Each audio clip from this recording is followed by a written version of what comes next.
Very good. Good morning. This is the Deschutes County Board of Commissioners meeting for 11 a.m. Wednesday, March 5th, 2025. First item on the agenda is Pledge of Allegiance. Please join me. Pledge allegiance To the flag, of the United States of America, and to the republic for which it stands, one nation, under God, indivisible, with liberty and justice for all.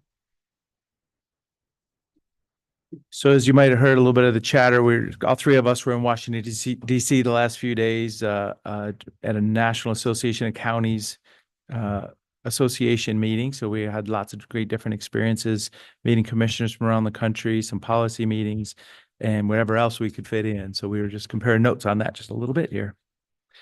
At this time is citizen input for items not on the agenda, and I do have one request. It's Connie Lane. Thank you for joining us. Home. Thank you. Yeah, just 3-hour time change, but it can mess you up a little bit. Well, I want to thank you for the work that you do on our behalf. For all of us who are lucky enough to live in beautiful Deschutes County, which you now even more realize, I'm sure, coming back. Mhm. And I want to thank you for this opportunity to speak briefly. I've always believed that we're served best when we use a problem-solving approach. I think that a thoughtful collaboration is always helpful. I think all of us are interested in deliverables that address the needs of the community. And in this case, in addition, foster effective function within the county departments. So I'm reflecting now on the recent dissolution of the Diversity, Equity, Inclusion, and Access Work Committee. I'm concerned about how to address the work plans and the goals that this committee developed, as outlined in the very thoughtful letter that was written to the commissioners by Janice Garsu, and I apologize if I mispronounced her name. Pretty close. So Ms. Garcia asked specifically to, quote, partner with leadership to elevate plans to best serve our community, ensure access, and address disparities where they are factually demonstrated. She encouraged a measured approach rather than a sudden dismissal. Ms. Garcia cites a county internal auditor who found that there are continued disparities in pay, significant gaps in the ability to ensure that constituents can access critical information in their languages, and a loss of women of color from the workforce. In addition, she notes the health disparities in our community, specifically mentioning the mental health needs of community members. And finally, she asks how the county proposes to address the contract requirements of the work committee. This disbanded work committee was committed to working on deliverable plans and goals. And I am asking that you in the leadership role consider her request for a measured approach and meet with this committee or with representatives of this committee to consider what steps to take forward. I want to finally extend my gratitude to the Diversity, Equity, Inclusion, and Access Work Committee.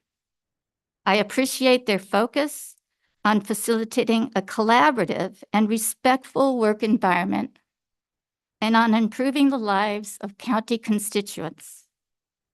It is my hope that in this highly polarized time, that the work they started can continue with support from you, the county commissioners. Thank you for your time. Thank you so much for joining us today. Thank you, Connie. Is there anyone else for citizen input? Is there anyone online? Okay, seeing none. Next item is consent agenda. So moved. I actually have a question to ask. Item number 3 addresses an item that I've recused myself from hearing, so I'm not sure whether We probably should separate it out and Oh, yeah, okay. vote and take That's that fine. out of the. So we'll consent. pull that item for discussion. Okay. So Commissioner Dare, do you support that? Yes. Or- Okay, so a motion for a consent agenda minus item number 3. Second. Any other discussion? Seeing none, Commissioner Dare, Commissioner Chang, Yes. and Chair will vote yes. So at this time, item number 3, approval of a board order reopening the record for an application to authorize commercial activity in conjunction with a farm use, a winery in the MUA zone. So yeah, we're already probably kind of down the path of where we need to go on this. So you're going to repeat. I do want to ask legal counsel if we are reopening the record. Is that another juncture where I should choose to recuse myself again? Or does that reopen the whole thing for my participation? I think you should just recuse yourself from the vote. Okay. Okay, so that with that discussion, item number 3, is there a motion? So move item number 3's approval. And I will second it. And this is board order number 2025-006. Any other discussion? Seeing none, Commissioner Dare and Chair will vote yes. Moving to action items, item number 9, request for addition of 1.0 FTE building safety inspector for level 3, inspector 3 for level A level plumbing.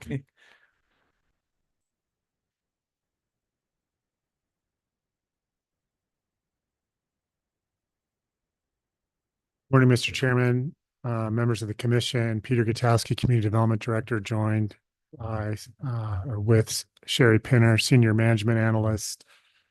CDD is back before the board, respectfully making the request that was just noted. It would be a budget amendment to add highly specialized building inspector.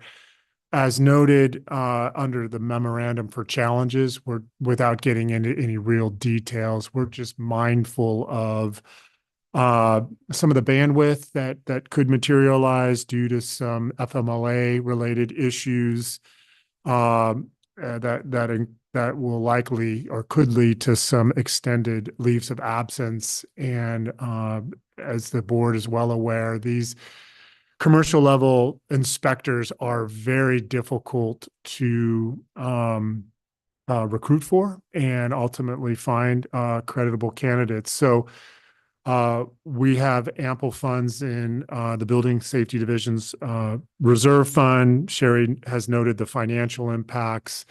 It's about building a deeper bullpen for this division.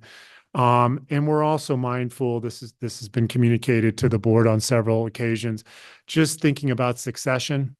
So that's the basis for it. We're very mindful of CDD's budget. But nonetheless, we feel like this is a respectful request for the reasons that I've just explained. And Sherry, please feel free to add any other perspectives. So as Peter mentioned, historically, it takes a period of time to recruit for these particular positions. So I don't think we would expect it to be filled before the end of June. However, CDD's budget does have plenty of appropriation to cover that cost if it did occur. So it is in our budget for fiscal year 26. It would also then require, once hired or offered and accepted, it would require the purchase of a vehicle, which will also be in our budget for fiscal year 26. So a person with A-level plumbing credentials could have other credentials too, right? I mean, that's kind of the lead credential we're looking for at this point in time. Yeah, I mean, it is. We have colleagues who have not only their plumbing certification, but also can provide residential inspections, mechanical, structural, or otherwise. But the commercial level is an important discipline. Just for those here in the audience and watching from home, Deschutes County, the Community Development Department provides really commercial inspections for our 2 smallest cities under contract, the cities of Sisters and LaPine. That's quite often that's where they're deployed. We have areas that require commercial level plumbing, but that's really where we see those heightened demands. So it's kind of that partnership of service for the growing cities. Correct. Yeah. Yeah. And just giving us that added bandwidth. Mhm. We'll do a recruitment, but these often take time. And, again, we'll have have a better understanding over the next several months about, the other demands that the building division is currently experiencing from a staff capacity standpoint. Is there an opportunity to kind of advertise, kind of ring our own bell on this because I know there's the concept of people that are in the industry that have credentials that are installing, and I don't know the step to the inspector, but yeah, this is a great opportunity for the right person at the right time. It is. And to the recruitment aspect, we coordinate with Central Oregon Builders Association okay. through Randy Scheid also has, many contacts with the State Building Codes Division. We've been lucky thus far. We've been able to recruit for some positions and we're just recently or later this month, I believe we're going to have a colleague that's going to come on board. This person has B-level electrical, but coming from the city of Hillsborough. So, we've been successful, as of late to recruit some highly qualified candidates, and hopefully that'll continue through with the board's consent, of course, with a recruitment for an A-level plumber. So if that person is out there looking for this, they'll hear about it. That was should. my thought. Yeah, yeah. I mean, it's a relatively tight Yep. discipline and industry, and yeah, we're hopeful that that message will resonate. We just to admit, we were able to take advantage of a colleague in Crook County who came over. So sometimes you take advantage of our sister jurisdictions in a collaborative manner. But yeah, the word will get out there, and we'll see what happens. When I remember Randy talking about the interesting design choices and engineering going into the tower at the Bend Airport, just because we usually don't have structures that tall, and just the hydraulic pressure from one level to that many stories is different than single family home. It is, and it's an excellent reminder of the technical issues and the diversity of issues that this particular division experiences. The Bend Airport, obviously we have unincorporated communities, we have resorts, historic and destination resorts, and then the development activity that we're seeing in our two small cities, lots of multifamily apartment projects, residential developments as well. So yeah, we're very fortunate to have this level of economic activity and a team that is well equipped to respond to those needs. Great, thank you. Any other questions? I was just wondering, are you really gonna buy a new car for $30,000? Is that a new vehicle? Because, when you buy Grab the a mic. brand new car, it immediately depreciates when it goes off the lot. And it seems like if you could find something that wasn't brand new, we wouldn't have to pay for that depreciation. I can work with the road department on that. Okay, yeah, and have they sold anything, lately? Usually we hear from, who does the, in track of all of our vehicles that we have, in our fleet. Yeah, I work with Randy McCauley often. Yeah, Randy, I was thinking it was right. Okay, great. Yeah, no, I was just thinking, gosh, I would check with him. But, when you buy brand new, you lose a lot of money. But it sounds like the position, I know last summer I had somebody doing a food truck and we were having a horrible time getting that permitting process done because I believe of the plumber. So, it sounds like we do need to ramp up. Motion. I'll move approval of resolution number 2025-006, increasing FTE within the Community Development Fund 295 and the 2024 to 25 Deschutes County budget. And I'll second it. Any other discussion? Seeing none, Commissioner Chang, Yes. Commissioner Dare, Yes. and Chair will vote yes. Thank you very much. So it sounds like you really aren't you're not going to be spending the money this budget year because you're not going to be able to hire anybody until. the end of June. Correct. Just given the time to get a recruitment, interview process, potentially relocation, if we're lucky, or ideally, we'd get someone in the summertime. Yes, perfect. Well, Yeah. 4 months. Yeah, thank you so much again, for your support, commissioners. At this time, item number 10, notice of intent to award 2025 qualified pool of fuel reduction contractors.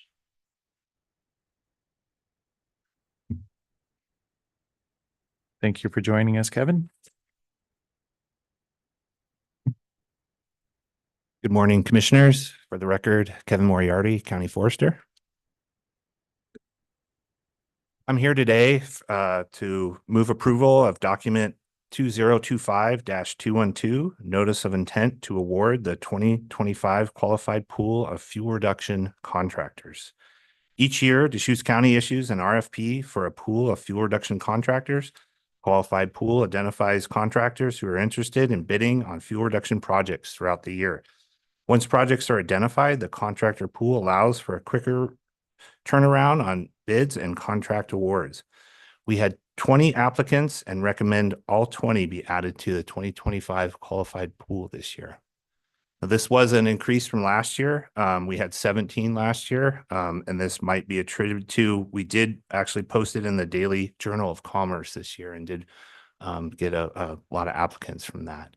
And then we did lose a few local contractors, but I don't really have any understanding as to why. My guess is probably because they just haven't received any awards off the pool. Are you Uh, referring to Patrick Environmental out of Redmond? Yes, they were one of them. Yeah, I noticed that they weren't on it and I noted it and wondered why they hadn't filled in. Yeah, I'm not sure. They've been really busy with a lot of the work in North Carolina. I have requested them actually for a couple contracts this year, and they did turn them down.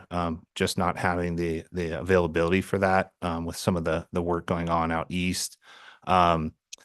And also, you know, sometimes just they don't turn them in. We just have a process to do the application, and sometimes some of these contractors will fill out the application, and some years they won't. But you know, we just stick to the process.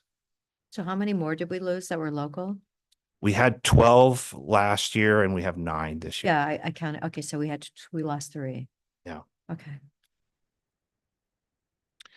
So this is kind of a round robin process, as because there's just that short window of kind of spring cleanup that starts to happen, and then bigger projects maybe that are a little bit more focused. But what does it look like when there's that neighborhood chipping opportunity that comes up, just for us to understand? Yeah, you know, for a lot of the smaller projects, we aren't using the qualified pool anymore because, you know, my signing authority has increased up to 25,000, and we can 3-bid up to a much larger amount. And most of our contracts actually fall under 25,000. So we have used a few local contractors that were not even on the pool this year. And so this is helpful for larger contracts, but those are a little more intermittent. But we also provide this list to, you know, a lot of our local agencies too, so they can have vendors that they can look up to, because, you know, part of the RFP is an insurance requirement. So it's basically a vetting to have the required insurance. So and then, stepping up for the different attributes of what the contracts might involve, thinning and pruning with per acre, chipping and removal, mowing or masticating, tub or horizontal grinding, bigger operation, and the removal of treated fuels. So having them kind of think through, am I ready for this? Am I staffed up for it? Is the equipment ready to go? Insurance requirements, all that. Kevin, who did the cleanup around Eagle Crest that we paid for, a couple years ago?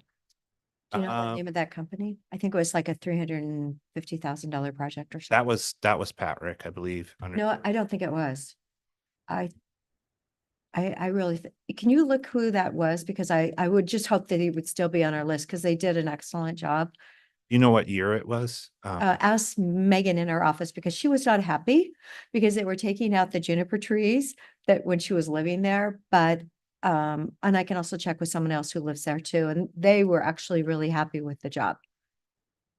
I know the homeowner involved had moved up from the Paradise Fire and really wanted to ensure. And I did have talking to someone from State Farm. State Farm is writing policies in all of Eagle Crest at this moment in time. So that, I think that's really good for the community to hear. Okay, yeah, I can look into what vendor that was. Okay, yeah, just so if they did such a good job, we need to keep them really busy.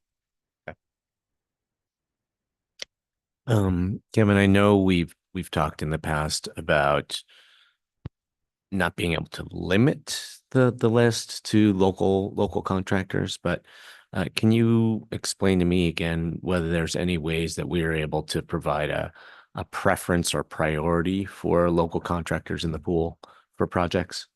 Yeah, I've looked at the code and there doesn't seem to be any way to preference it, and you are required in the code to publish it in a statewide newspaper, which we met those requirements this year. You know, when we look at the vendor list itself, we're always going to try and pick local first, especially for small projects. And a lot of times these communities usually have a vendor they work with already.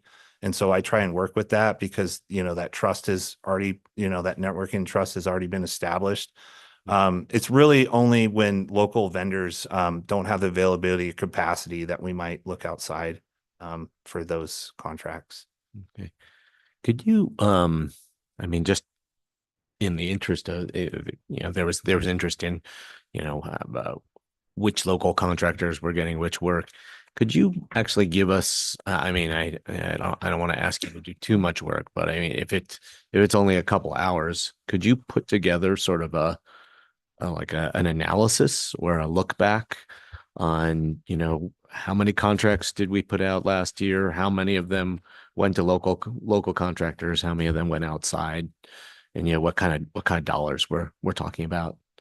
Yeah, I could put something like that for the last 3 years. I can tell you, this year we've awarded or will award 7 contracts, and 5 of those went to local vendors. And then 2 were outside of that. One was, we tried really hard to get a local vendor and we couldn't find capacity. So, Okay.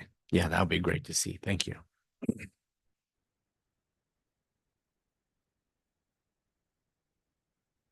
Are we ready for a motion then?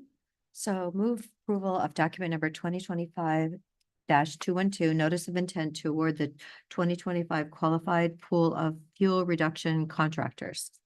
Second. Any other discussion? Seeing none, Commissioner Dare, Yes. Commissioner Chang, Yes. and I will vote yes. Thank you very much. okay, thank you for your time.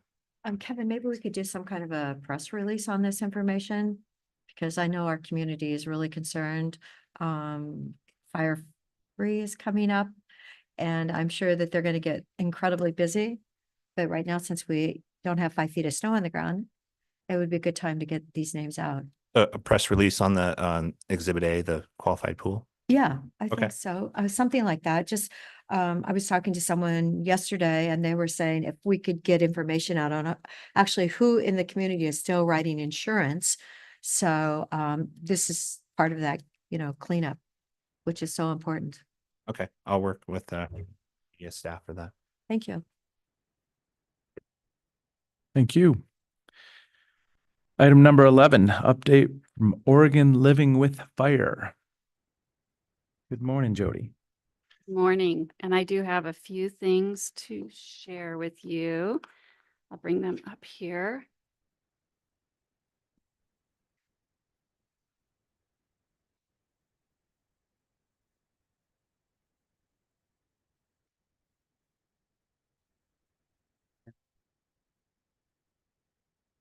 For the record, Jody Barham. I'm one of 2 co-coordinators for Oregon Living with Fire, and we should have Dr. Jennifer Fenton online with us as well.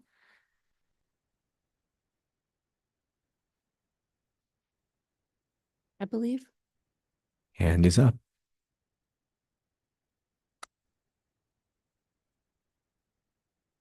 There she is. Here we go. Good morning, Dr. Jen Fenton here. Good morning.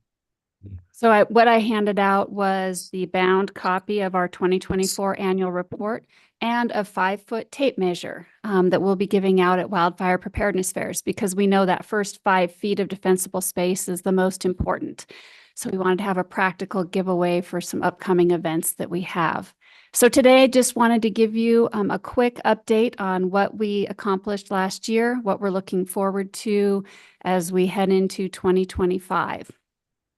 So with in your packet today, we had our 2024 annual report that went over what the Oregon Living with Fire is. So we're nested under the 14 Western states, the Western region of the National Cohesive Wildland Fire Management Strategy. So with some of the changes at the federal level, the document that was updated in 2023 has been removed from the federal website, but it is still in effect under the current administration and is being enforced and promoted in every agency. So the goals and the work that's being done at the national level, at the regional level, and for our case at the local level is still very important, especially as we've had some of our federal partners have to pull back from some of the work that they've been doing. What we do is bring together a diverse group of stakeholders and we help add capacity. Specific for Deschutes County, we work with the Deschutes Collaborative Forest Restoration Project on outreach and information sharing, trying to promote the use of fuels reduction projects on our landscape to meet the goals of the cohesive strategy. We helped collaborate on wildfire preparedness fairs last year throughout the Tri-County region. We are also involved in hosting an annual fire year briefing. This year, we're looking at making that more place-specific to the La Pine area. As we've headed into 2025, we're working with the La Pine Basin All Lands Partnership and trying to get more work on the ground, also working with Kevin in your Natural Resources Department to achieve some goals there. Last year, we applied for some grants. And Jen, if you want to talk about that and let the commissioners know what went on there and cover that page, that would be great. Sure. So last year we applied for the BRIC Building Resilient Infrastructure Community for a project to defend the two museums, High Desert Museum and the museum at Warm Springs. They overall loved the application, but they didn't prioritize it due to a funding constraint. And so I was given some very good feedback and assistance to build an even stronger application for this year. It is currently under review by Oregon Emergency Management, and I expect to hear back from them sometime this week to let me know if they see any pitfalls or anything that they need extra information on. But overall, they're very happy with it. And as you know, Wildfire Water Solutions has agreed to foot the 10% cost match that is required. So that would be a $600,000 match out of the $6 million that we're asking for.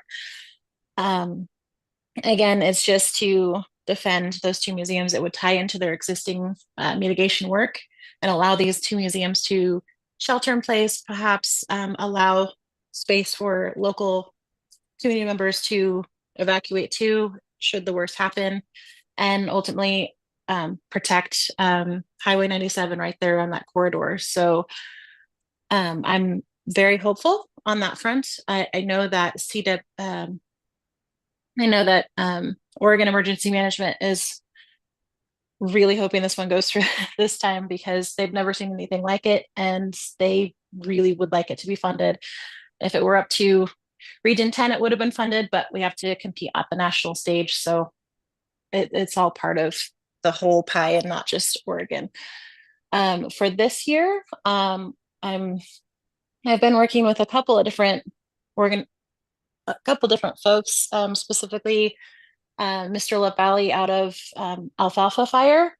They are kind of part of, they're a little corner of Deschutes County, and they're having difficulties getting funding for their area, and they've asked for assistance from there. There's very limited funding this year, which you guys are no doubt aware because of funding freezes and so on.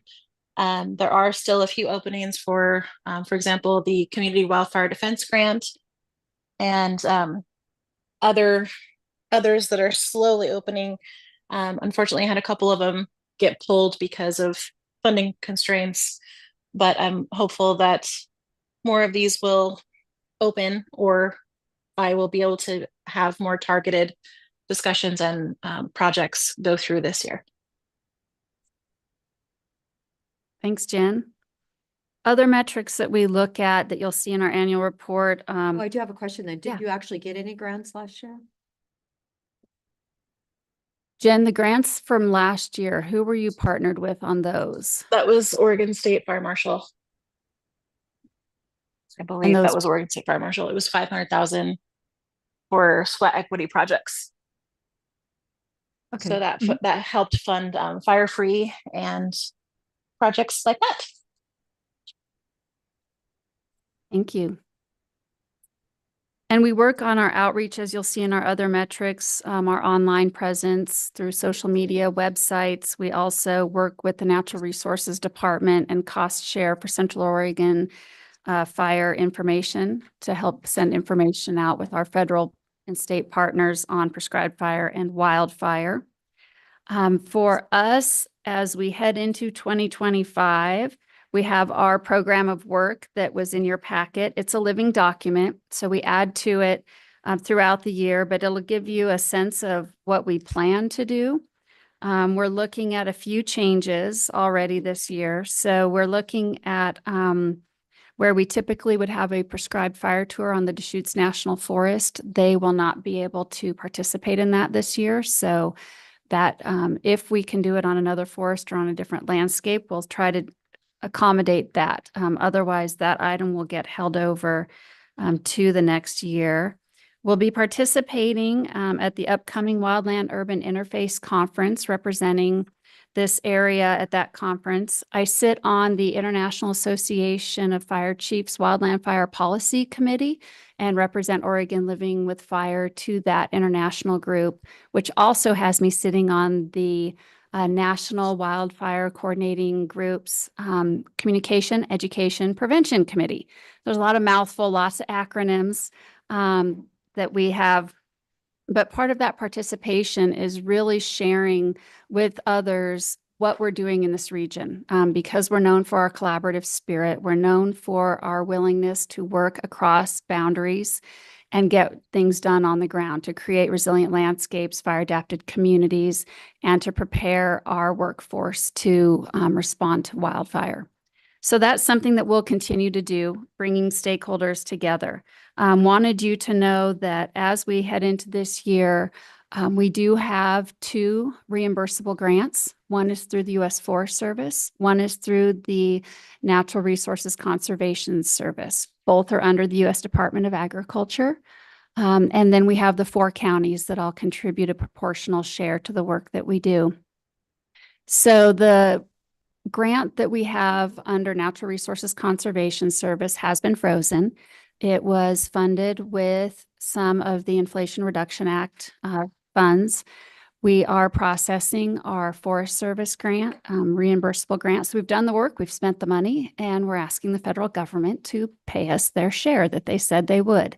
We have 5-year agreements with them, and we anticipate those funds will eventually be released. We've heard from other organizations that their IRA funds, similar types of agreements, have been released. But wanted you to know that thanks to the foresight of Joe Stutler, we have enough in our account to fund our work for the next year, even without federal assistance. So we will continue to support our partners to do the work here in Deschutes County, Crook County, Jefferson County, and the northern part of Klamath County to meet the needs of the residents.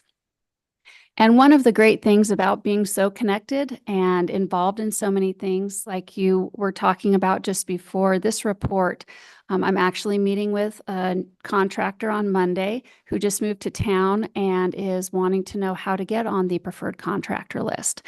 So I've had actually 3 different people in the last few months reach out to me wanting to know how to get connections to various communities to do fuels reduction work.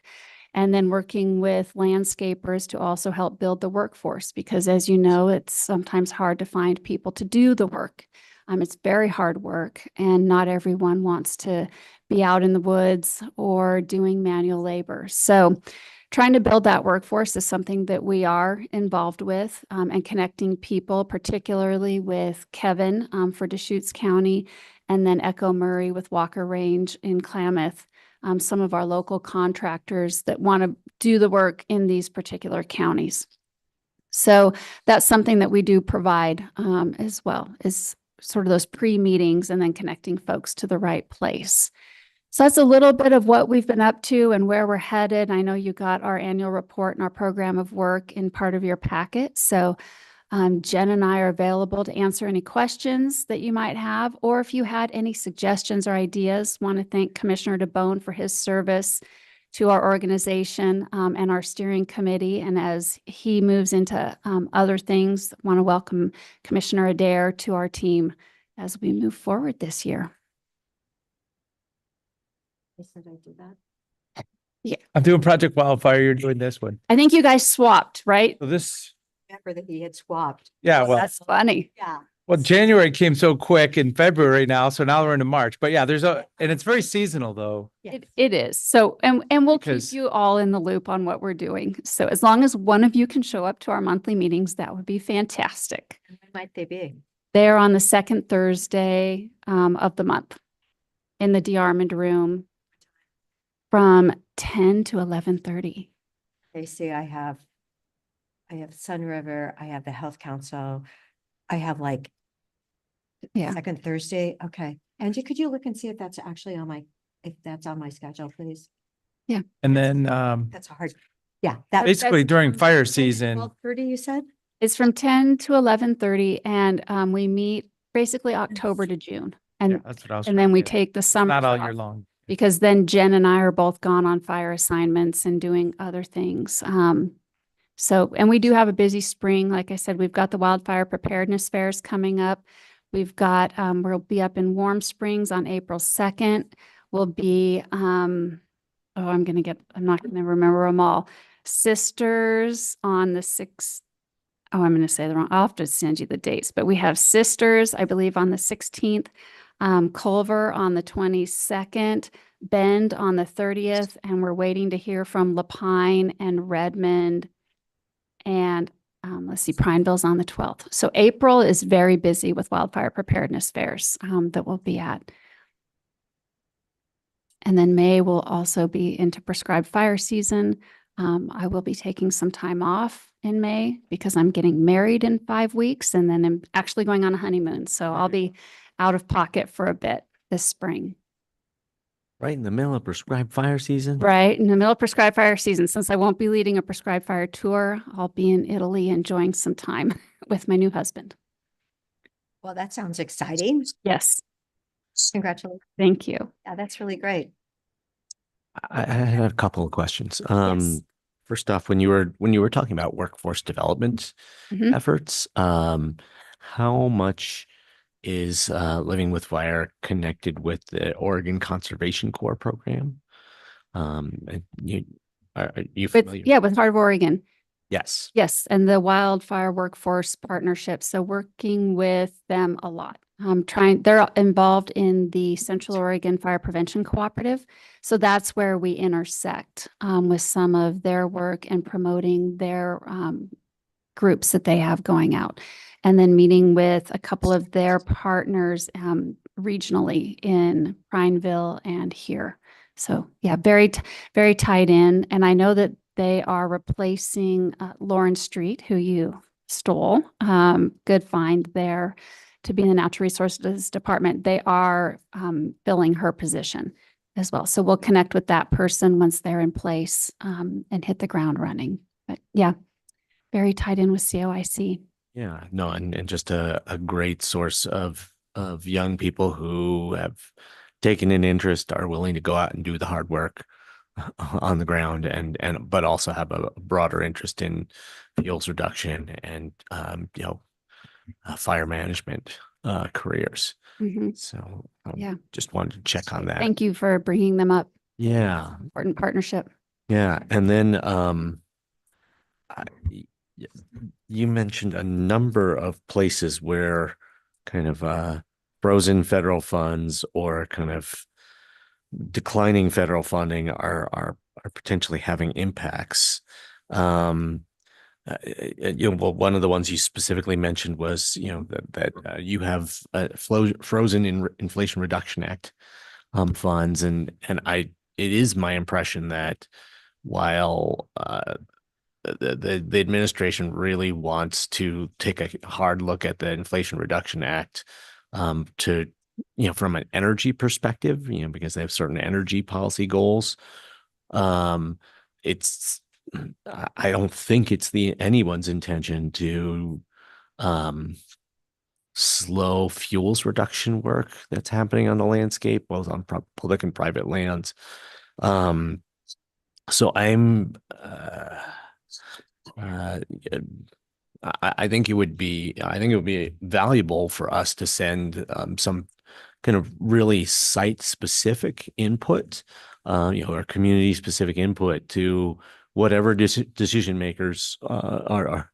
It's necessary to send them to, just so that they understand kind of what the impacts of certain federal programs or certain pots of funding being frozen right now are having on our preparedness, our mitigation of future wildfires severity.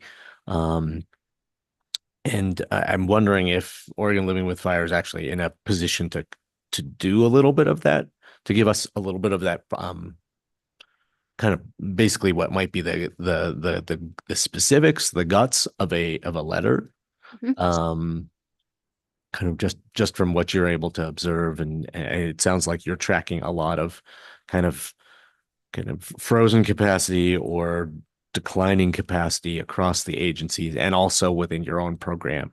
I wanted to ask my fellow commissioners if there's an interest in seeing that kind of information and potentially sending it up the pipeline to ask for certain federal funds that we really need to be moving to be shaken loose. Well, I really like the idea of that, because if you look at the steering committee makeup, there are some federal leadership, National Forest, BLM, NRCS people, but we're the elected officials too that can be the advocates, and working for the steering committee, bring the big picture together, just like you say, the guts of a letter, and make the advocacy, because we all know, I mean, this is it. This is where the risk of all lands, we can all work together, and the big picture, and probably the intention is to reduce the risk And we at any level. Yeah.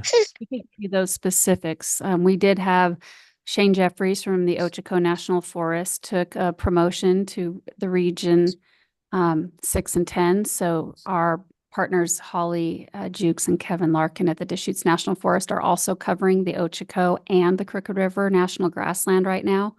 And the Ochoco lost their public affairs specialist. So some things that we could bring together. Jen? Yeah.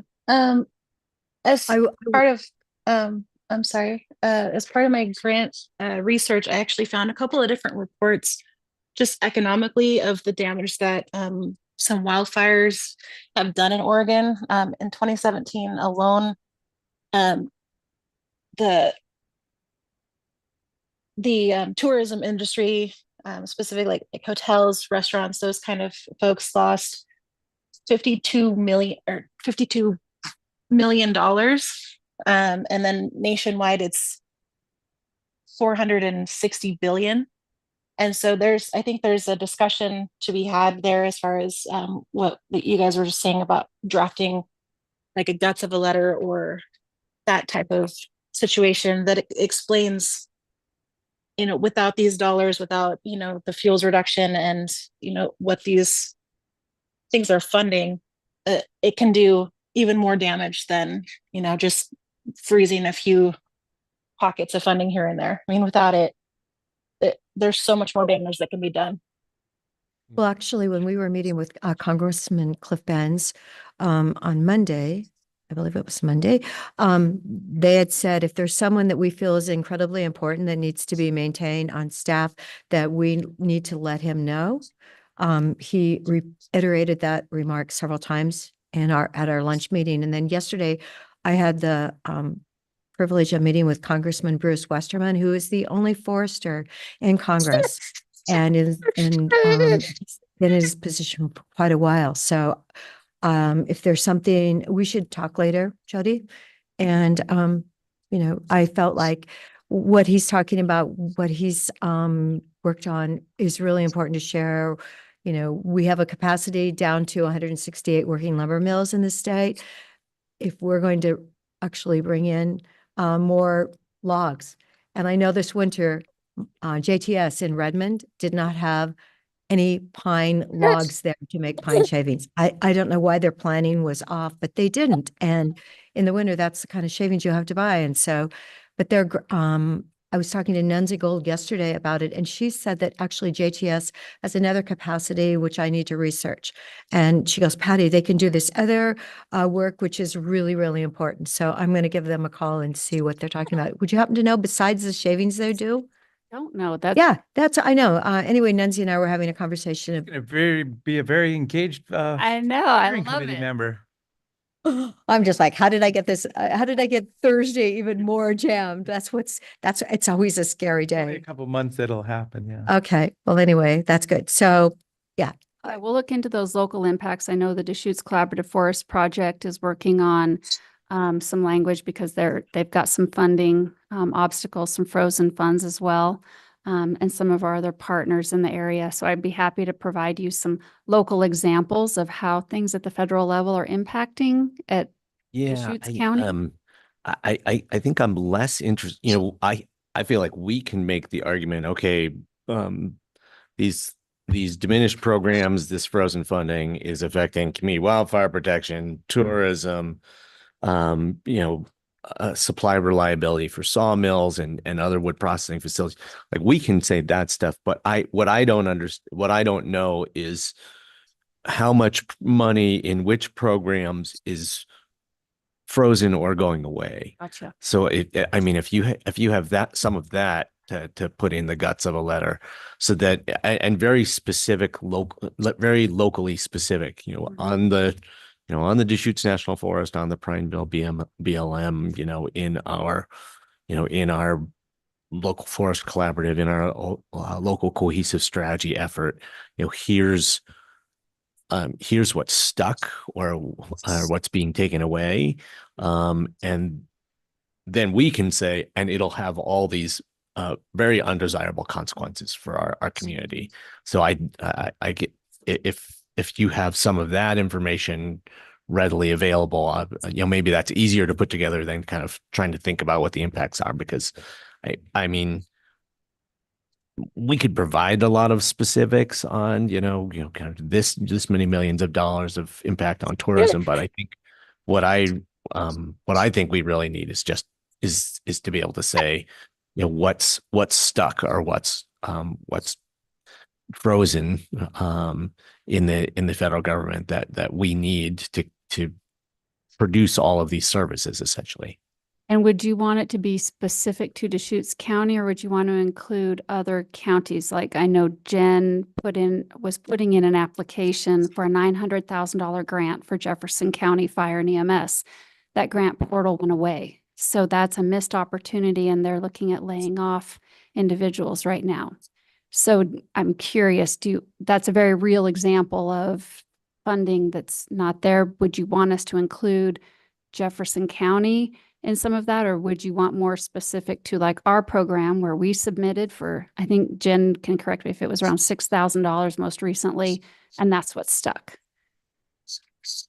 I mean, for me, I want to move fast. Okay. And I asked my fellow commissioners if they would support that kind of a letter, and it seemed like there was at least some interest. So, I mean, that's what I know we've got. Okay. Kind of reaching out to Jefferson County or other counties that could make for a better letter, probably, but it also might take a lot more time, and I don't necessarily have the bandwidth to do that kind of outreach. So I mean, if one of my fellow commissioners is interested in doing that, that'd be great. But Well, this is no, the I time think it's important to do all of this, the whole entire, the region. not forgetting that our debt now, interest is over $1 trillion a year. We're going up $1 trillion every 100 days. You know, we're at 36 trillion plus. And if you've ever taken the time to write down how big a number that is, I did that quite a while ago, and it's really, we definitely as a country have to really, clearly look at what we're spending. Like, how much did you guys ask for last year for the museums? And this year you asked for 6.3 million. And it seemed like you went way higher. Your rating is actually moderate per that wildfire risk map. So, you were asking for a lot of funding, and yet I know you have things that we don't want to lose. But, 6.3 million, everything is being scrutinized so carefully, and there's a reason why. Our debt is way out of control. Well, and I would support, let's take a small bite as fast as we can, and then we'll have the bigger picture as we take time to even do that. I mean, Because now is the time where it's being kind of renegotiated. it's happening really fast. Yeah. I mean, if we can move really quickly and we produce a letter that other counties are like, oh, we want to do something like that too, then that's great. Or we do a I'm sure follow-up letter. I'm sure they would do it with us. I just think we need to let them know. We always know if you have 6 names or 9 names on that letter, that's going to be really, they all got together and they really are concerned. And according to our report, your term doesn't end until 12/31/25 on this group. True. Yeah, they just looked it up. Thank you, Megan. You want to make him stay on a little longer? Well, no, I was like, I don't remember doing that. So Well, I mean, yeah, maybe we need to schedule a little after calendar the fact. review at some point if we're Yes. too conflicted. Sure. We're happy to have either of you. It Yeah. would be great. But I also know that Project Wildfire needs one of you as well. And they're on Tuesday mornings. So Yes. And last time they met, you went and I didn't. Well, that's because I had all this information from the Palisades fires. I have so many friends that lost their homes. There's all kinds Yeah. of details yeah. that I wanted to share with that group. It's really important. so There were no fire trucks there at those homes. Keep us, both informed for now for the next meeting. How does Okay. that sound? yes, because our next And then we'll meeting is resolve next it. week. What date is it? It's next Thursday. Okay. So I'll send you both Huge, email on honey. that, but to Commissioner Chang's point, Jen and I will work on drafting a letter for you to have within the next week. Is that soon enough? Great, thank you. Okay, The sooner the better. perfect. We'll try to get it to you before next Wednesday.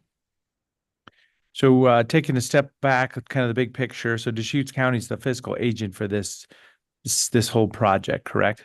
Correct. And Eric Kropp is at the meetings. Whenever I'm there, he's there. If I'm not, he's still there usually. So I mean, we have and that's kind of the business of coordinating this. And then are there general fund dollars, or what does the funding look like of Deschutes County proper? Because I know that Forest Service commitment was what really kind of started this process, and we were the partner in that. But And that's where we leverage the county's commitments for those grants. That's part of the match. So like for some of the grant funding, we need the county contributions. Yeah, Some of so the it's a counties use partnership Title that III started. funds, and others pay annually or monthly into our account. We work with your finance department through Eric, and Angie is a great help as well.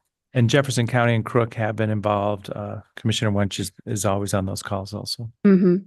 So I think Jen just gave us numbers from 2017, but honestly, if she could give those numbers up through 23 or whatever is available, I think that would be impactful for us to know that. Okay. Yeah, I think she said 2017, did she not? Yeah, there that was 50 just a million? report that I found for 2017 was Right, just and so I'm showing just saying, what it did okay, for tourism. How much worse has it gotten? It's a lot worse. A Yeah, lot well, worse. that's why, if we could maybe if you could send us an email with that data, that would be great. Yeah, I can find that. Thank you. But if there's not more in-depth data analysis than since 2017 for tourism impacts, it's great to be able to just give us that number and say, Right. and it's bigger now because this, and this. Right. Great. Well, as I say, I do see this kind of as the bridge from our Project Wildfire to our county level which is county level, but to the tri-county level, partnerships with all of our federal partners.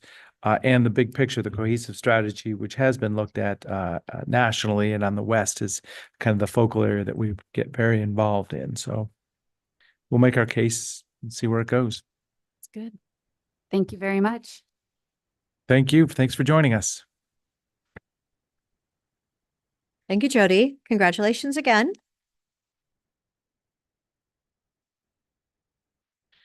So that's it for our published items today.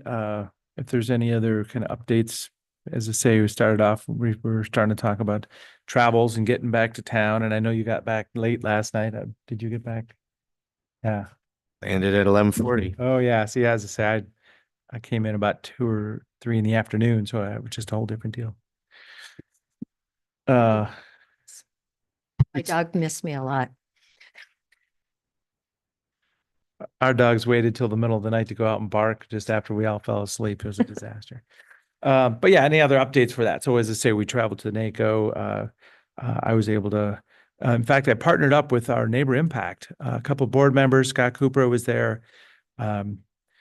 Catalina from the Latino Community Association. So they had a meeting and I was able to join them, just run to the Capitol for sit down with Senator Wyden. So that was pretty darn valuable being with those. I was on that board for 8 years also. So and they're kind of in that same spot. We just had the discussion about, what funds are coming and what are not, are there changes, and they're in that same spot. So the heating assistance program, Head Start investments, and just the flow of those dollars and, other housing or support dollars that come through. So that's exactly why they were there. And yeah.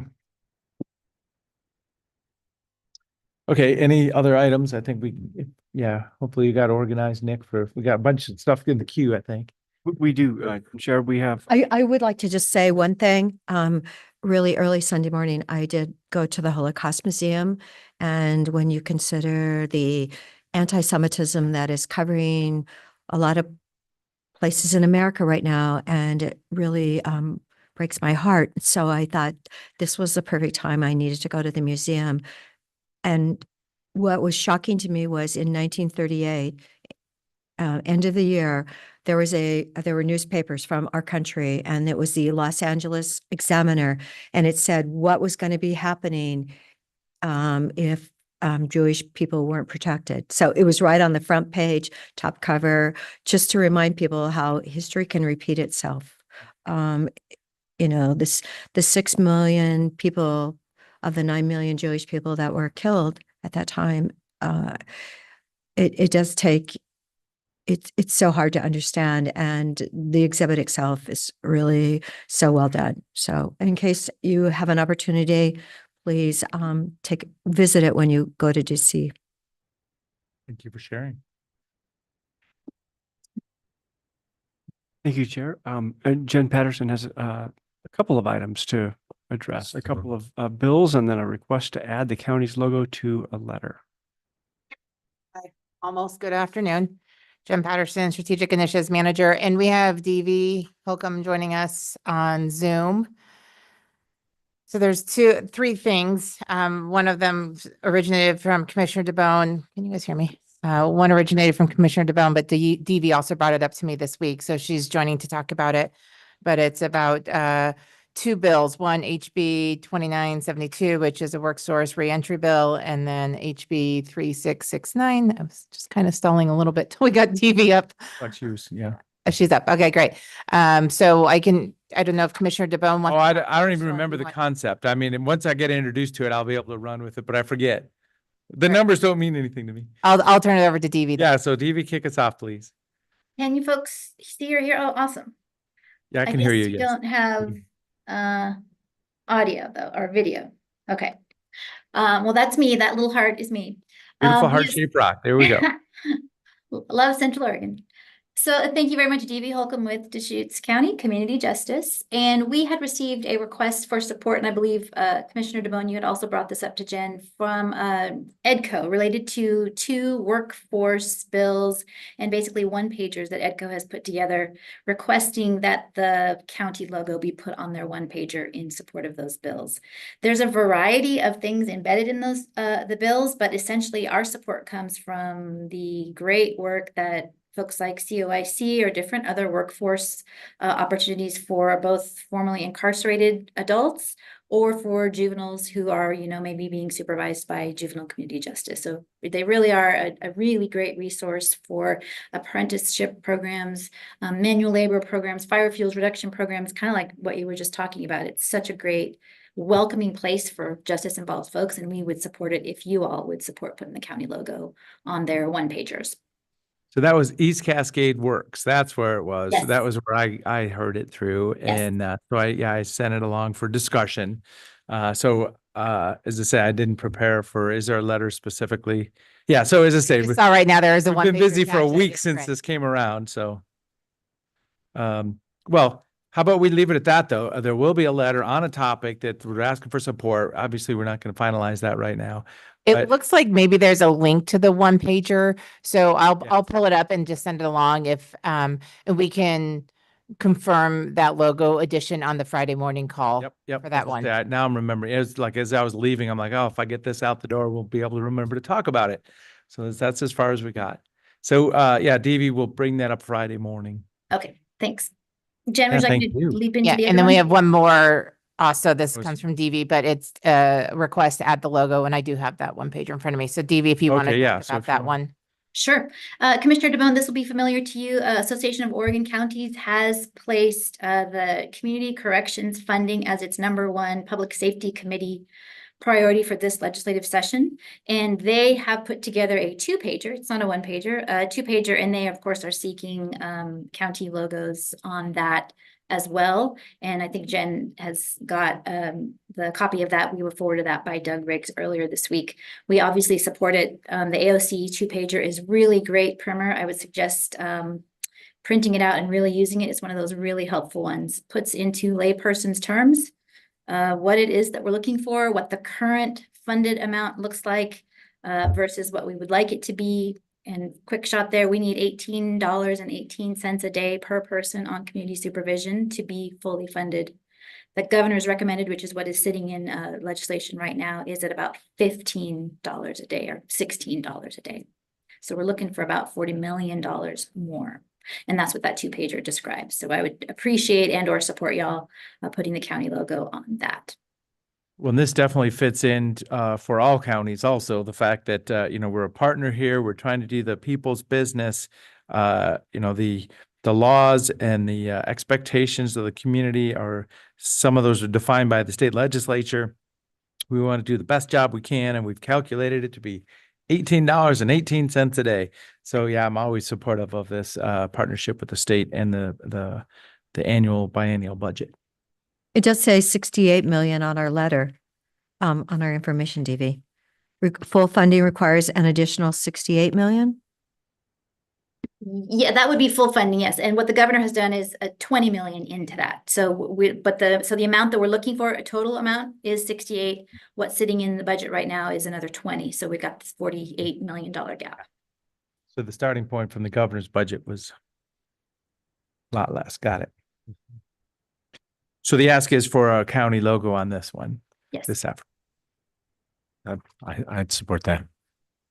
And I would support it also. There's- There we go. Need a motion, or is it something that can be done? I don't think so for that one. Great. Well, we'll send that in. And I did look up the HB 2972. It's from the Oregon Workforce Partnership webpage. There is not actually a 1-pager. It's just like click here to add your logo. So we can, if you want to further discuss HB 2972, we can do that on Friday, or if you want to talk about adding the logo. I'll here, do we my can. homework on it. As I say, Okay. now I'm remembering, I just made sure not to have it sit in my inbox, so I sent it to you, but now. So I'll Up send it around to Friday. all commissioners and copy Nick and DV on there. And so if we have further questions, we could discuss that on Friday.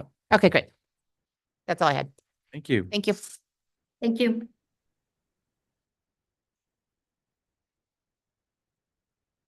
And then we have Eric Kropp that's going to provide a few comments yeah. about this citizens assembly. I believe that's the next topic.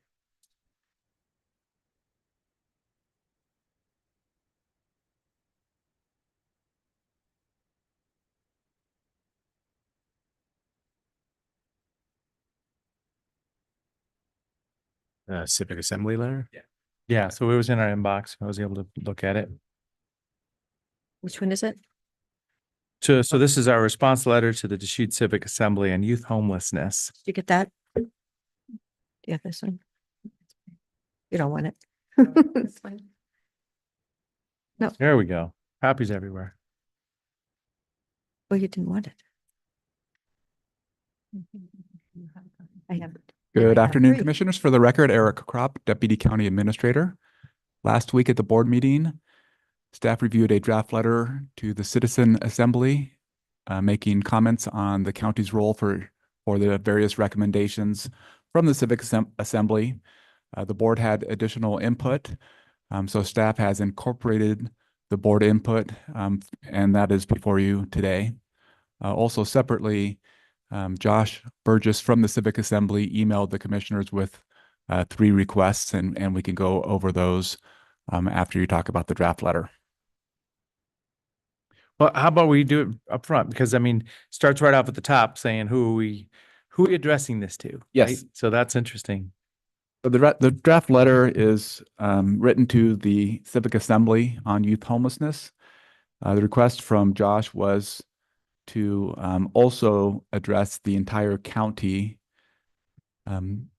It's certainly easy to amend it to do that. I mean, it's not going out to the entire county, but there's also a request that the county issue a press release and social media post, so that could fall in line with that. Well, and along those lines, I like that idea of, acknowledging this is a group of people studying, handing some proposed recommendations and our response.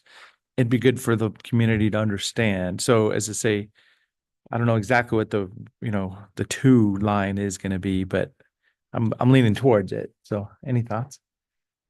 I mean, are you saying something different besides what's in this first paragraph, or?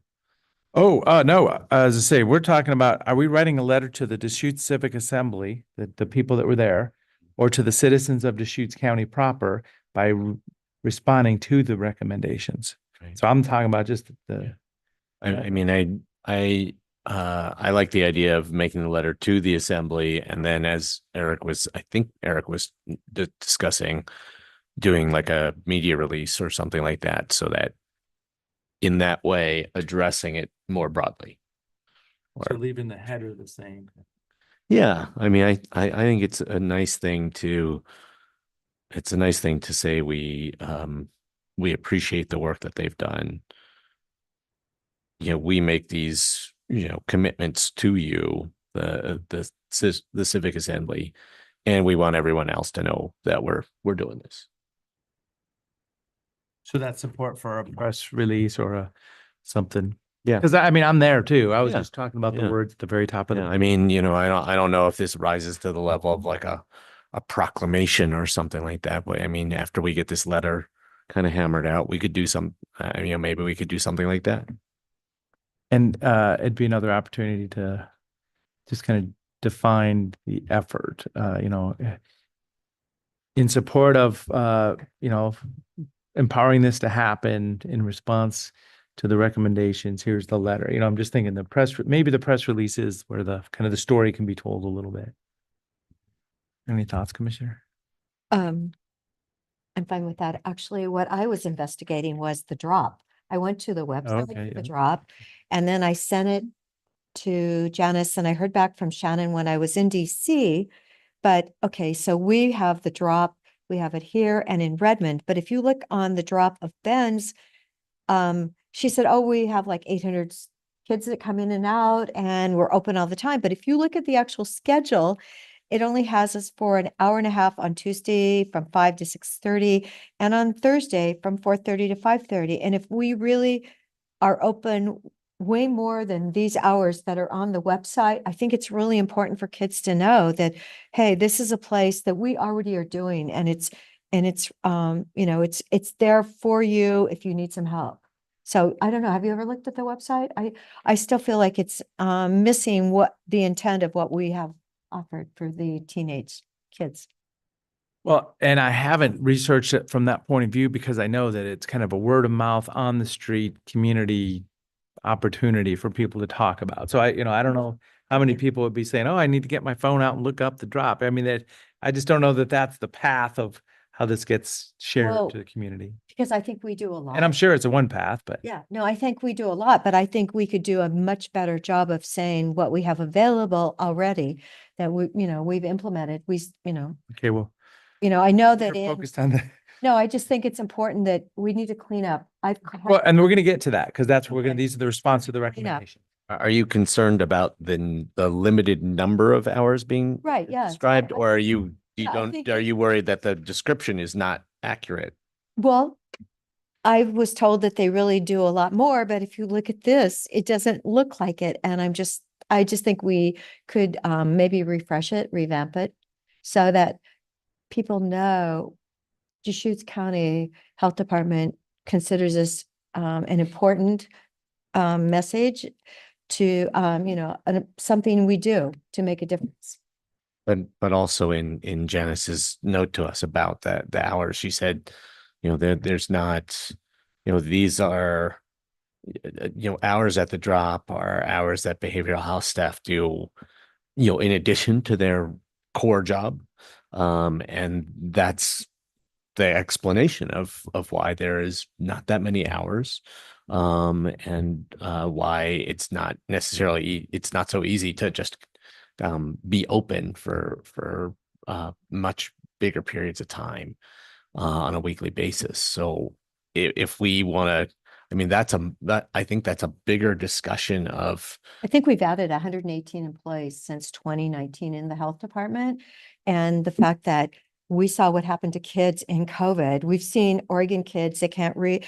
We are at the bottom, and what we can do to help give them more stability. I would hope that we would have people that would be there working for the youth of our county. Then the numbers of the homeless kids is really quite high. And, we need to be part of the solution. Right. No, I agree with you that this is a really valuable service that could, hit the right moment of need for, the kids that we're talking about with this letter. The question is, if we have certain funding sources available to do this work, and they only allow a very limited number of hours, then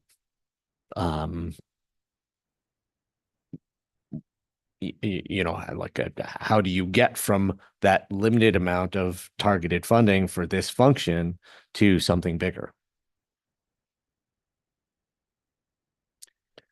And So we're talking about I just don't think recommendations. that we're in a position to commit to more than this. We could go all day here. I'm worried. So we're talking about recommendation 2, and there's Right. proposed word, well, No, I mean, proposed words. the state. Yeah, the talk about the drop. They don't graduate. Yeah, we don't have to read, write. There's a lot of things that we can actually in Deschutes County do for the kids There are, but I mean, that we already are doing. the county general fund investment in the behavioral health division is very, very small. So, I mean, we're working with fund sources that have all kinds of restrictions and eligibility around them. And if this is not one of the eligible things, then how do we get there from here?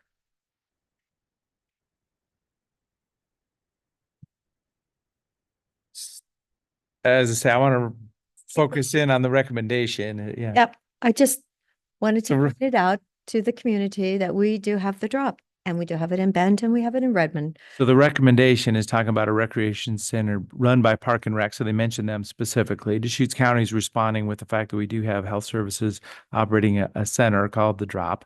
And then it offers to provide advice and input based on experience operating The Drop. So it's just kind of the very business-like response to the recommendation. Is that supported by this Sure. group here? Yeah, Okay. I think it's, if this thing really went ahead, you can imagine, potentially offering drop services at this new place instead of the locations we have. But I mean, it's just a twinkle in somebody's eye right now. So I don't think we need to get ahead of ourselves in offering to coordinate services. just yet. But even responding to recommendations triggers this conversation, which is probably good for the community. So recommendation 3, improve foster care system. Deschutes County advocacy to continue supporting CASA, court-appointed special advocates, and provide the current funding that we do to JBRJ and promoting their annual fundraising events. So very, very business-like response. I like the language in this one as well. Before we get too far ahead, if I could just go back to that intro paragraph, yep. I think this one, the third sentence, I think that there's an extra word in there, or maybe I'm just not reading it quite right.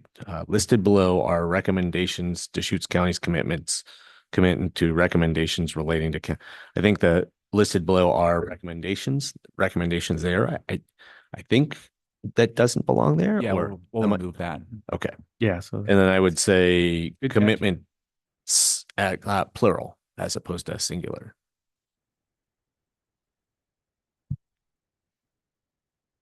that's fine. Good catch. So for the response to recommendation number 5, childcare support for families with young children to help break the cycle of poverty. Mountain Star Relief Nursery, Neighbor Impact Head Start Program, Neighbor Impact Food Warehouse. And this one, I think it'd be great if we could break out, continue to support childcare services. And then mention, the county allocated millions of ARPA dollars in support of these efforts. And then when we talked about the food warehouse, I didn't necessarily want to emphasize the food warehouse itself on this recommendation. I just wanted to say we support Neighbor Impact, and one of Neighbor Impact's programs is Head Start. So yeah, don't even worry about. So maybe just, another phrasing would be advocate for and support Neighbor Impact in providing programs like Head Start. Well, and how about naming Neighbor Impact as our community action agency, and with the intent of pointing out that that's the historical thing that has evolved around the country. And when you are a community action agency, there are expectations of what you're Right. doing. So maybe advocate for and support our community community action agency Neighbor Impact Yeah. in providing Head Start programs. Because as I say, there's national coordination on that, which is interesting. It sounds good. So there'll be a little bit of editing there, but Absolutely Yeah. happy to make the edits. Recommendation 7, use social media advertisements and posters in public places, increase public awareness. Continue to increase social, mental, emotional, and physical health supports in the schools by participating in Healthy Schools program. And I like this whole bullet, but the recommendation is about increasing awareness. So, and what we've got in our bullet is about the services that need awareness increased. So, I mean, if we could just tack on something else that says, and, work to increase awareness of these services that the county is providing. Or part of the function of these services inherently does this. I mean, that's because, if Healthy Schools Initiative is people promoting, so it is what they're doing. Yeah. For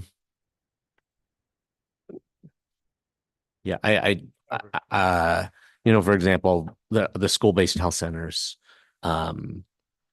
provide incredibly valuable service I don't think that there's that much awareness, that all the people who could benefit from use of the school-based health centers, know that they exist. So, I mean, and this recommendation is about increasing awareness. So, I mean, just saying, we'll put additional effort into increasing awareness, something like that. I'd like to see that. All right, we'll add a couple of lines Oh. on that. Yeah. Okay. Because yeah, there's nothing worse than providing a great program or a great service and not enough people knowing about it. So Publishing this letter and doing a press release is going to be the advertising, yeah, well, an opportunity. yeah, I these are important programs that could benefit from awareness raising efforts, and which is the whole reason there is a recommendation just about increasing awareness. Is that enough guidance on some Yes, well, wording changes? and we'll run it by commission. Yeah, so we'll look at it in again. case there's additional. edits. Okay. Well, and thank you very much for even producing this. We're getting there. Next recommendation, expand public transit into Deschutes County. Just go expand public transit. Experiencing the metro and seeing the Ubers zigzagging all around and the food delivery services in Washington, D.C. was just amazing seeing that level of activity. People on those scooters and Yeah. and bikes and stuff too. And electric bikes. Any Yep. driverless taxis there, like San Francisco? I didn't see a driverless taxi. Nope, didn't see it. Not the Waymos with the little tower thing spinning. I didn't see that. Yeah, 'cause I know what you're referring to. So Deschutes County, we do have the stiff dollars come through us, and then continue to evaluate. So that is the COIC board, which I'm involved in. I think we're close to a transitional time right now, as I say, and I mentioned this before, with Bob Townsend, the transportation director. He's basically kind of starting to put a 12-month plan in place, and it's just kind of starting right now. So maybe we could say something positive about COIC's efforts evolving or something. But Working. there's going to be a charge. Well, and I'm supportive of that. I don't, what are your thoughts on that? In No. fact, that'd be good. No, I was actually thinking that I should go get on a bus because after hearing that public comment a couple of weeks ago that there were drugs on the buses, and I'm thinking like, we're telling young people to go get on a bus, or we're going to make that available, and there's all these drugs on the buses. So it's always better to go and actually check it out yourself. So. And there's quite a lot of routes getting around Bend, and if you have a meeting somewhere in town that you're aware of and you can plan ahead, then you could try taking the bus. And I took it up to the state of the COCC thing a couple of weeks ago, right out there, and took it up. I did hitchhike home though, but so just something positive about. It's kind of happening now. I mean, because we have the buses, and then, as I say, getting back to charging a simple rate, obviously not even full recovery rate, but makes kind of more pride in even getting on the bus. It's like, here's my dollar or whatever it's going to be, because having a premier transportation option is going to be good for everybody. I can add a sentence or two about working in partnership with COIC. Yeah. Good idea. Well, and COIC is us. It's not them, because it is our intergovernmental council. So just that can be the mindset. We're working as a member of COIC, maybe. Way to put it. So it looks like recommendation 12 for discussion, create another civic assembly in the future dedicated to housing affordability crisis. So this is the big question of the day. Are we going to dive in with a full-on thumbs up, or? So I see this as, let's celebrate what we've done here. I don't know that there's going to be dollars for this, and then for a group of citizens is, what I'm seeing here is, hey, if we had more money, we'd give it to them, but we're the budget people too. So as I say, I don't know, where do we go with this? I would be willing to say we would consider a request for funds, and somehow build into that. Basically, we would expect there to be a bunch of contributing funders. We don't want to just be hit up to be the one organization that supports this. And at a loss for how to phrase that well, but you kind of get the idea. Like, we would consider being part of a consortium that would fund a future civic assembly. And, saying we would consider leaves it open to just, they need to come back with a very specific proposal and show us, who else is in. I'd like to keep it kind of real generic, in fact, because dedicated to housing affordability crisis. I mean, that opens up the whole, anything and everything you want to talk about,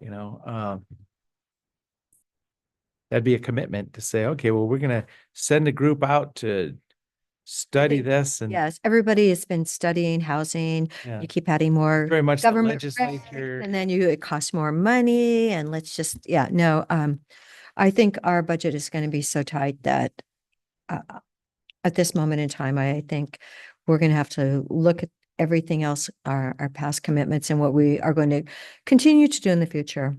So this was us self-choosing to respond to specific recommendations, or did they name Deschutes County proper in this?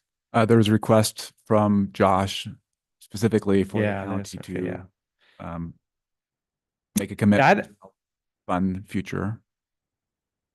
I'd kind of like to not include this in the letter at this time, because this is the community discussion, but for us to respond to this in any fashion is. Well, if a majority of the board doesn't think that another civic assembly focused on the housing affordability crisis is a worthwhile thing, See, that's the then discussion that I'm we thinking we would respond to right now, because That's let's what not I'm- have that discussion. Because you just try to put words in my mouth. That's what I'm saying, is if a majority of the board doesn't feel like this is something that we want to include as one of our commitments, we should remove it from the letter. That's what I was saying. Well, and I'm just hesitant for you to say it the way you said it, because you're already trying to tell us how we think on this. No, I saying was let's just, not I was have just I was just trying to recap what was just said. Okay. Well, so let's not do that, and basically no response at this time. So strike that one from the letter. Yes, please. All right. So recommendation 12, I'll just delete that paragraph and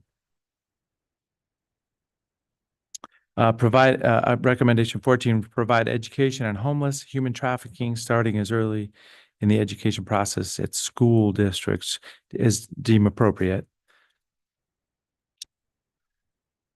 So it's kind of a repeat of our health efforts at this point. yes, that was the discussion last week, was to highlight what we're doing with healthy schools and the school-based health centers. I mean, maybe we could talk about this could be phrased in terms of factors that contribute to homelessness and human trafficking.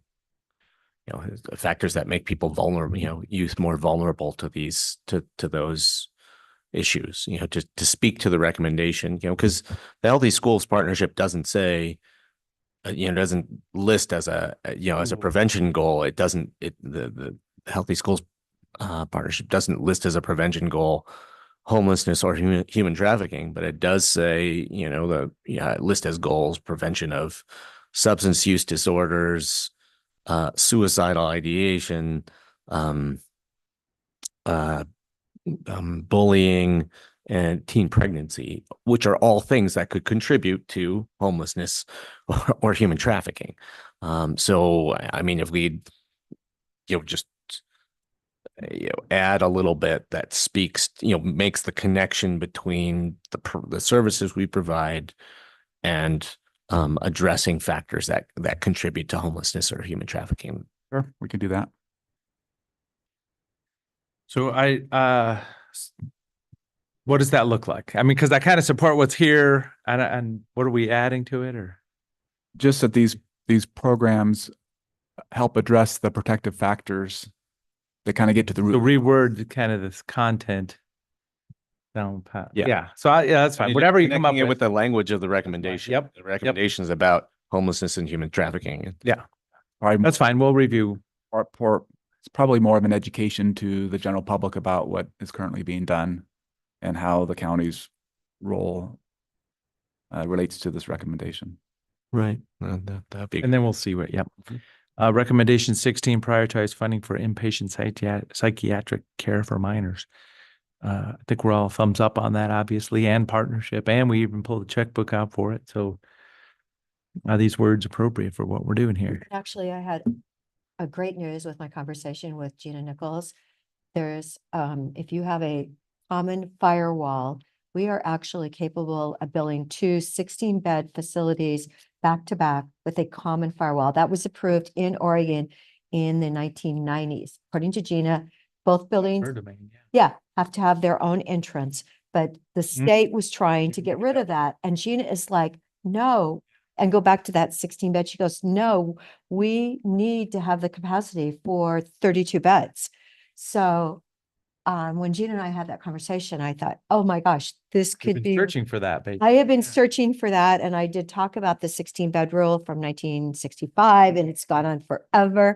But to know at least if maybe, I don't know if there's plans drawn up on what we're talking about doing in Redmond, but if we could do 2 16-bed facilities with the firewall, that would really be 100% more help than what the 16 beds are going to do. Well, and it sounds like a firewall is referring to 2 different operations, 2 different, Well, maybe according to- entities Are you running talking about separate a entities. physical firewall, like? A that physical it can- firewall is what they're saying. Originally I had county legal look it up. If we could do like 4 bed facilities per Medicaid funding and everything. And they said, yes, you could, but just to have that firewall, and allow to double what we were talking about doing, I thought we need to do some more research. This Yeah, could be no, that's really, interesting. great news. Thank you, Gina. That is her expertise. She worked in that field for a long time and her husband actually ran the state. So, This, it was I a mean, good for the- game. For this 16-bed secure residential treatment facility, they may very well be into construction now in Redmond. It may be too late, but worth bringing up with them to kind Yeah. of think about that in design. But this youth facility is, there's no architectural drawings or anything like that. Well, yet, the so. the youth facility, originally they were talking about 5 or 6, and I thought, oh my gosh, why build something for 5 or 6 when we need so many more? But for the other, maybe we could add, they do the 1 16-bed and then we could add 32 beds right somewhere close. Well, the What area of Redmond is that going in? Do you know, Commissioner Chang? Somebody was asking me I don't, and they said they surely hoped it wasn't a certain area. I You don't know where it is either? Nope, but it's being, I mean, the congressionally directed spending allocation request that we submitted was for 15-bed facility, and Emerson 16 bed 15. I For the- don't know why it says 15, but it's for the kids? yes. For the kids. Okay, well, at least it's not 6 because that was our original conversation. So are these the appropriate words? We will continue to advocate and lead the efforts in inpatient psychiatric care for minors. Yes. Recommendation 21, direct Deschutes County and Coordinated Homeless Response Office to dedicate funding to partner with JBARJ and other non-governmental organizations, educate general public about youth homelessness and prevention. I mean, I think it's Yeah, worth we have more. reiterating again here, even though we mentioned it in recommendation number 3, that we are providing funding to JBARJ. And when we commit to keep doing that. So yeah, we are, JBARJ is a high functioning partner in our community that we've traditionally supported, and yeah, we'll figure out whatever else we can do for them. Exactly. They did get the federal funds. Remember, it was like almost $1 million last year. Yeah, so as I say, I mean, They've, there's times when they can really qualify for some. yes, they were one of very few Okay. operations in the entire country, and they did get that funding. So that was nice. Significant. All right, I'll put I some. think we're getting there. Anything else? So thank you so much. Next version is probably real close, if not the one. But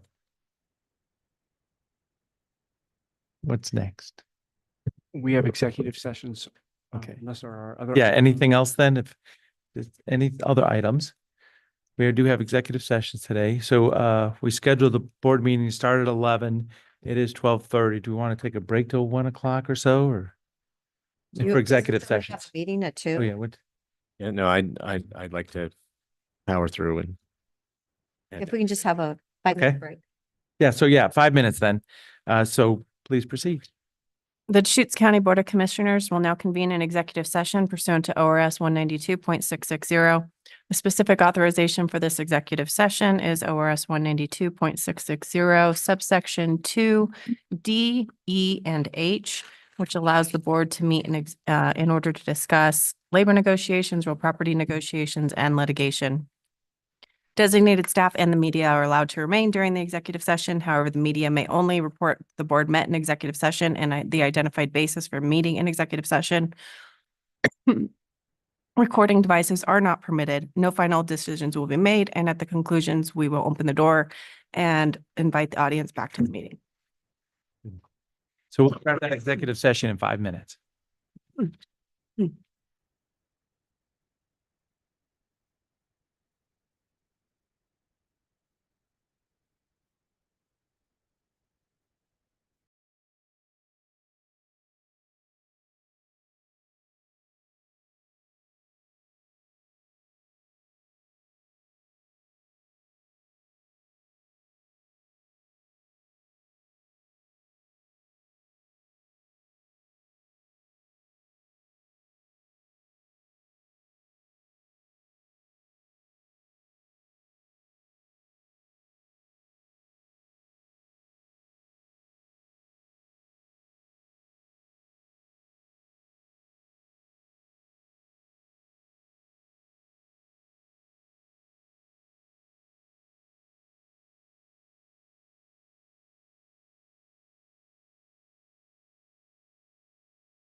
So we're back from executive session. No video, at least up here. And please proceed as discussed on the items discussed. And other items. Excellent. Thank you, Commissioners. For the record, Nicole Mardell, Senior Planner with Deschutes County Planning, and I have order number 2025-004 for the board's consideration today. This is an order to reconsider ordinance 2024-007 relating to the Deschutes County 2040 Comprehensive Plan update. So this order would direct legal staff to withdraw the decision from LUBA for reconsideration, which is due prior to filing the respondent's brief. That would allow for the board to hold a subsequent hearing to reconsider some of the items raised in the respondent's brief during a public hearing. We are also recommending in this order for that hearing to be limited de novo, focused on issues within that respondent's brief. And we are requesting that the board also direct staff to request an extension for the timing requirements to be 180 days instead of 90 days. And we will submit that request to LUBA. And with that, I welcome any questions. Thank you. No questions. Sounds fine. So this is for a motion and voting on it right now, correct? Yes, so we're looking for a motion to adopt order number 2025-004. 004. Is there a motion? So I move that we adopt the appeal, let's see, where 25004 Correct. By order. by order. Second that. Any other discussion? Seeing none, Commissioner Adair, Yes. Commissioner Chang, Yes. and Chair will vote yes. So we're opening up a process for a comprehensive plan remand, or this is not a remand, this is response, Reconsideration. reconsideration. Okay, lots of stuff today. Thank you very much. Yep. So we'll work with legal to file that and then initiate the reconsideration hearing. Yeah, thank you very much. Well, 80 nice to days. see you. Thank you for working for Deschutes County, coming back from Sisters for the So- 43rd time. We are going to have a legislative meeting Friday morning. 7. At 7 a.m. is what it shows. Okay, well, yeah, so is it going to be 7 o'clock? I guess. Thought they were starting. I talked Oh, to Angie Because of the AOC. because of AOC meetings. Can I say something to you? I'm glad I mentioned it. Okay. Oh, we're not done. Okay, well, with that, anything else for this meeting? I would like to ask if we have a sense of how big the agenda is for Wednesday, the 12th next week. I have any sense of that? There's an Oregon Transportation Commission meeting on the 13th. I'm considering trying to get over after late at night after the joint council meeting with Redmond on Tuesday, just driving over to Salem, doing, participating virtually in our board meeting and then doing some legislative meetings in the afternoon on Wednesday.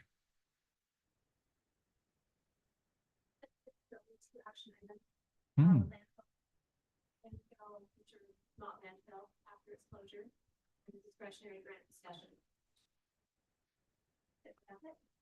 Okay. Oh, but that'll get us out Yeah. So I mid-morning. I should be good to plan things in the afternoon on Wednesday.